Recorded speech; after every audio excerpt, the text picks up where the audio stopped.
Caos en el Senado para aprobar iniciativas. También, tragedia en Houston. Un mexicano mata a familia de vecinos. Y Checo Pérez es el rey de los circuitos callejeros. Es lunes 1 de mayo, yo soy Maca Carriedo, esto es Expansión Daily y nosotros estamos listos. Esto es Expansión Daily, lo que hay que saber. Un podcast de Grupo Expansión con Maca Carriedo y Javier Garza. Expansión Daily, lo que hay que saber.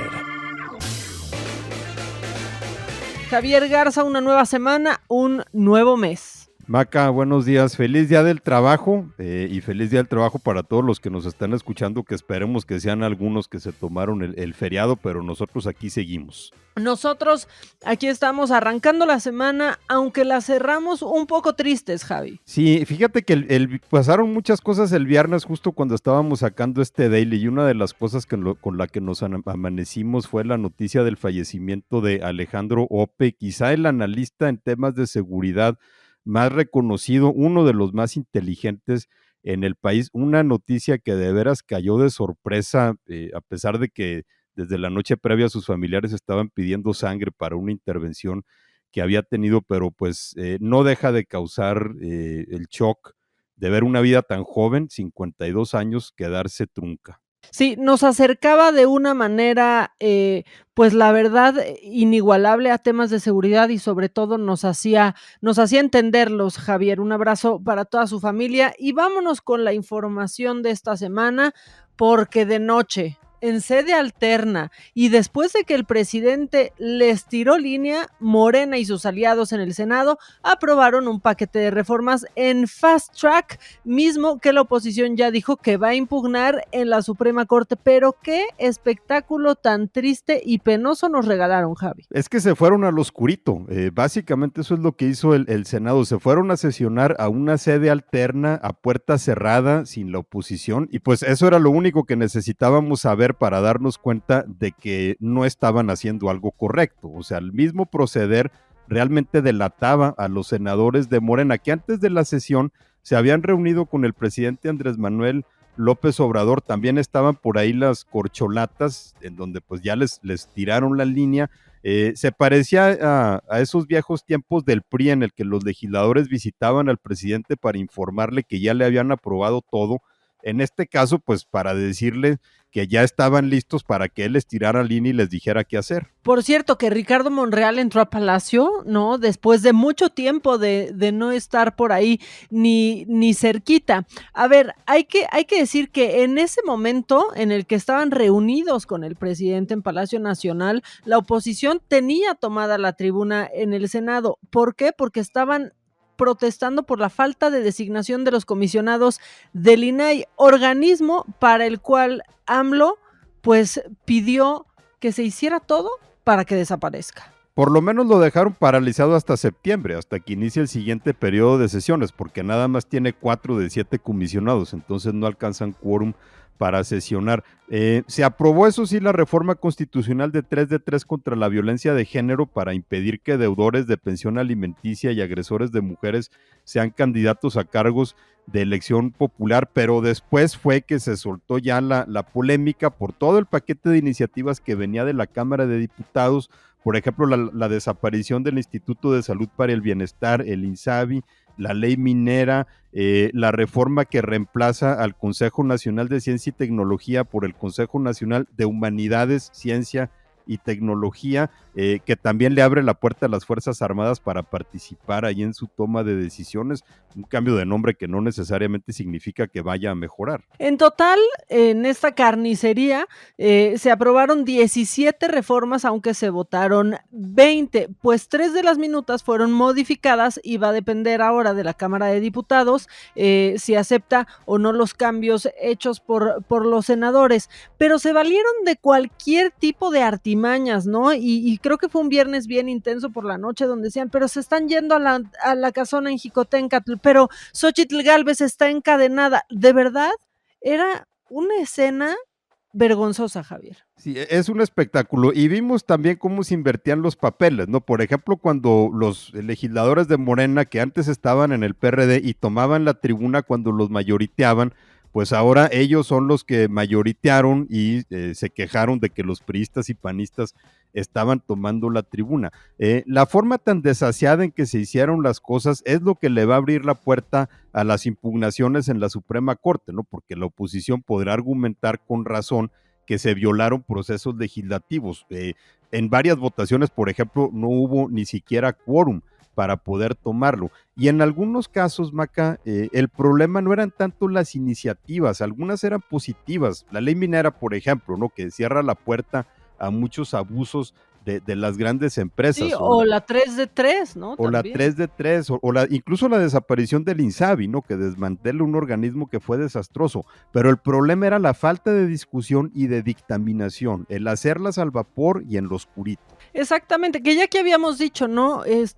Javi, ¿para qué van a tener que leer algo que tienen que aprobar, no? No, bueno, lo que pasa es que ya sabes que a los de Morena no se les da leer las iniciativas antes de aprobarlas. No, y aparte pues ya traen la consigna muy clara desde antes, lo hemos visto, cómo aprueban y aprueban sin leer a detalle porque ya les mandaron el recado. Entonces, bueno, termina su chamba, los legisladores se vuelven a ver hasta septiembre, si es que al presidente no se le ocurre algún periodo extraordinario que se convoque de aquí al siguiente, pero por lo menos pues ya sacó las iniciativas que querían, pero todavía faltará ver qué es lo que dicen los tribunales. Y vámonos ahora a Houston, Mac, en donde ocurrió este caso. Digamos que ya el encabezado, otro tiroteo en Estados Unidos, pues ya no resulta tan novedoso, pero lo que ocurrió ahí en un suburbio de Houston que tiene una vinculación acá con México, porque un mexicano asesinó a tiros a 5 personas de origen hondureños en una de las peores masacres perpetradas entre la comunidad hispana en años recientes, y de una forma que dices tú, ¿en qué estaba pensando este sujeto? Sí, los datos son horribles. Mató a tiros a 5 personas, entre ellas a un niño de 8 años, Javi, después de que le pidieran pues que dejara de disparar un arma de tipo AR-15 en pues su jardín en Cleveland, Texas. Que es ahí cerca de Houston. La familia salió a pedirle que dejara de disparar porque el ruido no dejaba dormir a un bebé. El tipo se metió a su casa y luego después de ahí salió con el rifle, se metió a la casa de los vecinos y les disparó, y de acuerdo con el reporte de la policía, en algunos casos en la nuca a manera de ejecución.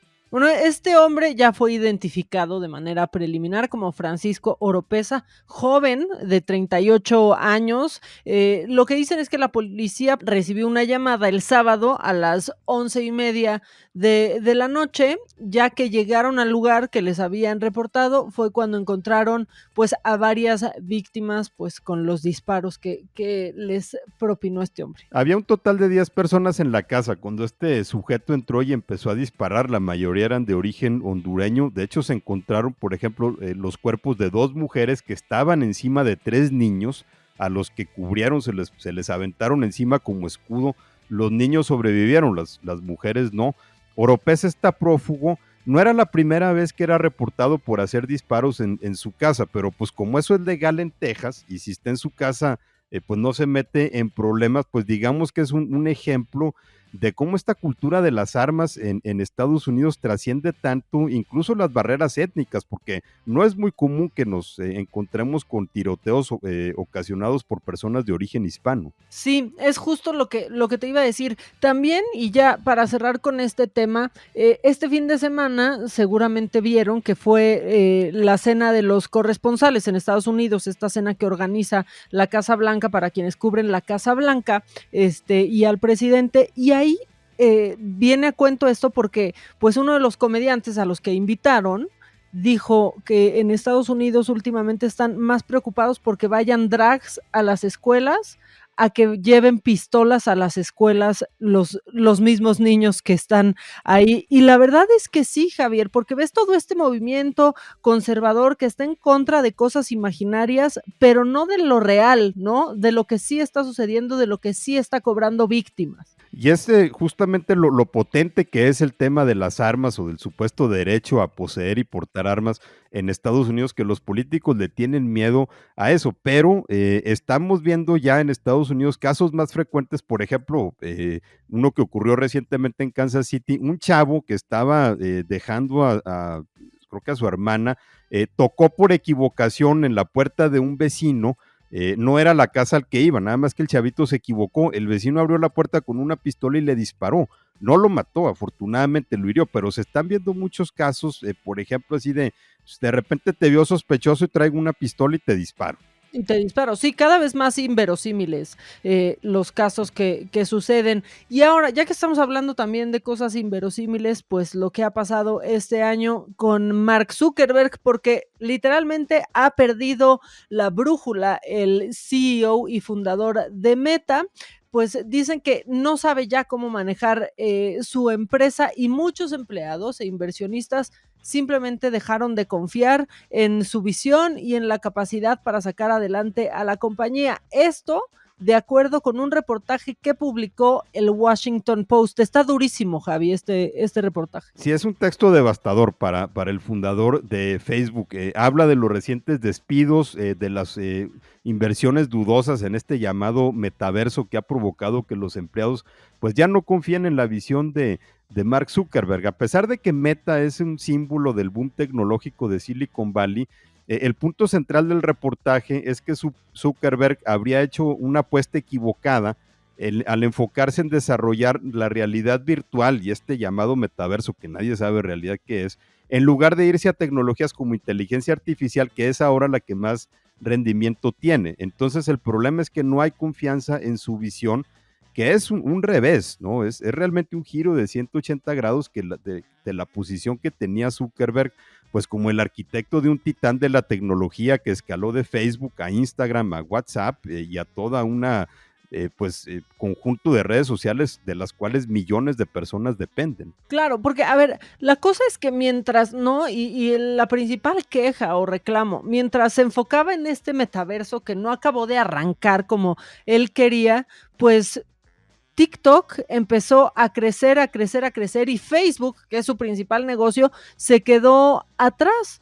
Y lo que dicen es que todos estos cambios en la plataforma y en el esquema de negocio pues han provocado pues que los ingresos por publicidad se vayan para abajo completamente, Javi. Así es, aparte de que entre las empresas de tecnología, pues Meta es la que mayor rezago tiene en temas como inteligencia artificial. Habíamos platicado aquí la semana pasada de que las acciones de Meta habían subido 13% después de que mejoraron los ingresos de la compañía y que se habían reportado a los inversionistas expectativas de más ganancias en los trimestres siguientes. Pero el problema es que muchos de ese aumento en los ingresos estuvo construido sobre los recortes que han sido brutales dentro de la empresa y que el reportaje se enfoca mucho pues también en el nerviosismo de los empleados de no saber quiénes son los siguientes. Sí, y la verdad es que no se quedó ahí este reportaje del Washington Post, porque dice que incluso a los niveles más altos de la empresa se están cuestionando ya el liderazgo de Zuckerberg, que lo culpan por completo de las malas decisiones, como la contratación de 41,000 empleados durante la pandemia, que fue lo que metió presión a la compañía, que son justo pues de los que se tuvieron que ir despidiendo ahorita. Parece que ese bebé del que hablábamos la semana pasada no traía tanta torta bajo el brazo, Javi. Pues no, porque el total de despidos en Meta, alrededor de 21,000 personas, son como la mitad de estos nuevos empleados. Entonces, pues mucha incertidumbre y mucha zozobra y sobre todo dudas en el liderazgo de un personaje pues que se había vuelto emblemático en el mundo de la tecnología. Y del que no hay dudas sobre su liderazgo, Maca, salió indiscutido del Gran Premio de Azerbaiyán, pues es Checo Pérez, y nos vamos ahora a platicar de lo que pasó ayer. Checo volvió a demostrar que tiene, pues ahora sí que alma de microbusero y que los suyos son los circuitos en las calles. Se erigió ganador del Gran Premio de Azerbaiyán por delante de su compañero de equipo que cada vez parece más su rival, Max Verstappen. No, y cada vez es lo que nos interesa más, ¿no? Que la comunicación entre ellos, qué se están diciendo entre los equipos, ya, o sea, no nos fijamos en lo que pasa en otras escuderías. A ver, acabó sí en segundo lugar, pero Checo Checo ni siquiera llantas cambió, Javier, con tal de amarrar ese primer lugar que ya le sumó 33 puntos a su monedero para ya tener 87. Ahora, Verstappen se mantiene en primer lugar del campeonato de pilotos, también apunta que Red Bull repetirá título, pero Checo Pérez pues le pisa cada vez más los talones y tiene razón, es esa rivalidad dentro de la escudería la que está dando más de qué hablar, incluso más que la rivalidad entre escuderías. Y yo no sé si tú ya te estabas preguntando qué iba a decir la mamá de Verstappen ahora. No, es que a mí lo que me da risa es que a final de cuentas ha sido más prudente el papá de Checo Pérez, que no lo esperarías, Javier, que el papá de Verstappen y que la mamá de Verstappen. Y eso ya es decir, o sea, acuérdense cómo estaba el papá de Checo Pérez trepado en el podio cuando ganó su retoño aquí en la Ciudad de México, cuando se subió al podio. Sí, esa no la veíamos venir, pero yo creo que también tiene que ver con la virtud de la paciencia, Maca. A final de cuentas, Checo Pérez pues tiene más carrera por delante que Max Verstappen y probablemente el papá de Checo ha de estar pensando pues que el que ría al último ría mejor. Y hablando de alguien que está riendo al último y mejor, tenemos que hablar de Paco Memo Ochoa. Parece falso, pero es real. Porque para arruinarle bien la fiesta a un mexicano en el extranjero, hace falta otro mexicano, porque el Chucky Lozano y el Napoli se preparaban para levantar el título de la liga en Italia, todo estaba listo para la celebración, pero en el camino se les atravesó un Paco Memo Ochoa con su Salernitana, que nunca lo habíamos mencionado aquí hasta que Paco Memo está en ese equipo, y contra todo pronóstico sacaron el empate y pues ahora el Chucky va a tener que esperar una semana más para poder llevarse pues ese lugar del primer mexicano campeón en Italia. Yo no creo que Memo Ochoa sufra o se acongoje porque le habían negado el festejo a un connacional, ¿no? A final de cuentas, a lo mejor hasta cierto placer le pudo haber dado, sobre todo porque el Napoli pues se va a declarar campeón de todas maneras. El Chucky se tendrá que esperar una semana más, como tú dices, sin embargo, pues ya se estaban saboreando el festejo porque los napolitanos no quedan campeón de la Serie A de la primera división italiana desde la temporada del 89-90, en tiempos de Maradona. Javi, pero la neta es que puede esperar una semana. Paco Memo necesitaba esto, se ha convertido en la figura del Salernitana, esa es la verdad, tiene 37 años, hizo 7 atajadas completamente que hicieron la diferencia contra Napoli y solamente le hicieron un golecito en el segundo tiempo. Y yo sí creo, no sé tú, que le tiene que hacer justicia a la revolución a Paco Memo, porque esos últimos abucheos que se ha llevado cuando está en la selección mexicana, yo no sé, yo soy team Paco Memo y eso que digan que es el portero mexicano al que más goles le han metido, pues creo que es el portero mexicano que más partidos ha jugado con la selección ahora. Sí, exacto, todo es cuestión de cómo veas las cosas. Ahora, probablemente sí necesitaba reivindicarse, creo que lo hizo con su equipo, aunque también hay que aclarar pues que él no fue el gol, él no fue el autor del gol que metió el Salernitana a 6 minutos de la final para arruinarle la fiesta al Napoli. Entonces, pues una semanita más, no va a hacer sufrir al Chucky Lozano, ¿no? Finalmente va a levantar la copa y como dijiste, será el primer mexicano en quedar campeón de liga en Italia. Ahora, está bien cerrar el daily de hoy con 3 mexicanos triunfando fuera de su país, la verdad, porque pues ya arrancamos el daily con muchos mexicanos haciendo un desastre en su país, Javi. Sí, mejor así nos quedamos con esa nota más positiva, Maca, y nos vamos a darle que hoy es día del trabajo, pero de todas formas la información no se detiene y vamos a ver con qué barbaridades nos salen hoy. Pues es que nosotros en el Día del Trabajo le hacemos honor a eso y trabajamos, Javi. Si ustedes están como nosotros haciéndole honor a este día, pues que les sea leve, háganlo con buena actitud y nosotros aquí los esperamos mañana desde muy temprano. Si se quieren poner en contacto con nosotros, estamos en Twitter y en Instagram. A mí me encuentran en @JaGarzaRamos y también en las cuentas de @ExpansiónMX se encuentran al daily. Y a mí en @maca_online. Que tengan un gran lunes, hasta mañana. Esto fue Expansión Daily, un podcast de Grupo Expansión, con Maca Carriedo y Javier Garza. Este episodio llega a ti gracias a rss.com, el podcasting hecho simple.